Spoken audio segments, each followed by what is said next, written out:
பெரிய மலைகளாலும் அடர்ந்த காடுகளாலும் சூழப்பட்ட ஒரு அழகான ஏரி இருந்தது. அந்த ஏரியைப் பற்றி ஒரு விசித்திரமான கதை அனைவருக்கும் தெரியும். ஒவ்வொரு பௌர்ணமி இரவிலும் ஏரியின் நடுவில் ஒரு கல் ஒளிருமாம்.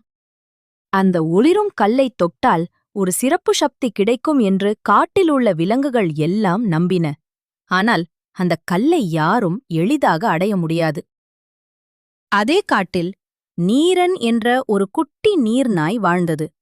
அதற்கு புதிய விஷயங்களை கற்றுக்கொள்வது மிகவும் பிடிக்கும்.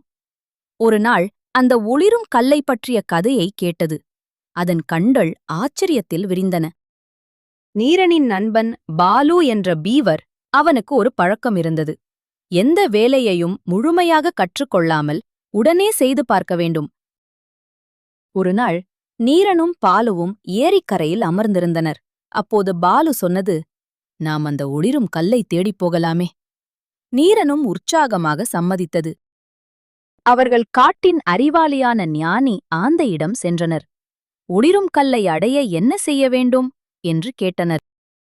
ஆந்தை சொன்னது, முதலில் சரியாக நீந்த கற்றுக்கொள்ள வேண்டும். பாலு சிரித்தது. அவ்வளவுதானா என்று கேட்டது. ஆந்தை தொடர்ந்தது, நீரில் நீந்துவது மட்டும் போதாது. நீரோட்டம் எப்படி நகர்கிறது என்பதையும் புரிந்து கொள்ள வேண்டும். நீரன் கவனமாக கேட்டது. மேலும் இரவில் திசைகளை அடையாளம் காணவும் தெரிந்திருக்க வேண்டும் என்று ஆந்தை கூறியது. நீரன் எல்லாவற்றையும் கற்றுக்கொள்ளத் தயாரானது. சில நாட்கள் கடந்தன. நீரன் தினமும் பயிற்சி செய்தது. நீரில் வேகமாக நீந்த கற்றது. நீரோட்டத்தை படிக்க கற்றது. நட்சத்திரங்களை பார்த்து திசை கண்டுபிடிக்கவும் கற்றது. ஆனால் பாலு பயிற்சி செய்யவில்லை. எனக்கு இவையெல்லாம் தேவையில்லை, நான் நேராக ஒளிரும் கல்லைதான் அடைவேன் என்று பெருமையாகச் சொன்னது. இறுதியாக பௌர்ணமி இரவு வந்தது. நிலவொளி ஏரியின் மேல் வெள்ளிப் போர்வை போல பரவியது. ஏரியின் நடுவில் அந்த ஒளிரும் கல் பிரகாசிக்கத் தொடங்கியது. நீரனும் பாலுவும் ஏரிக்குள் இறங்கினார்கள். இருவரும் கல்லை நோக்கி நீந்தத் தொடங்கினர். திடீரென்று நீரோட்டம் வேகமாக மாறியது.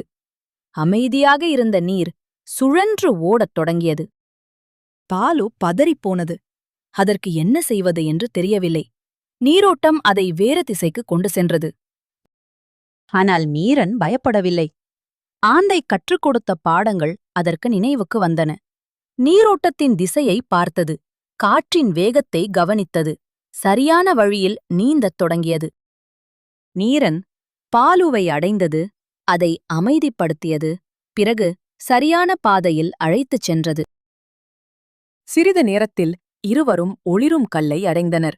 அவர்கள் ஆச்சரியத்துடன் கல்லைத் தொட்டனர். அந்த நேரத்தில் கல் இன்னும் பிரகாசமாக ஒளிர்ந்தது. அதில் ஒரு வாசகம் தோன்றியது.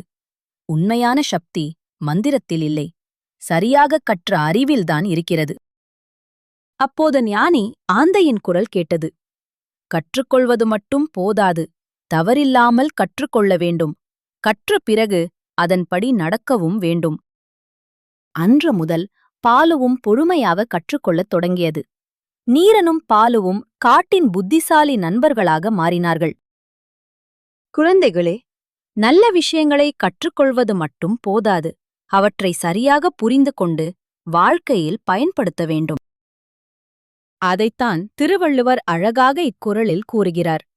குறள் எண் 391. அதிகாரம் கல்வி.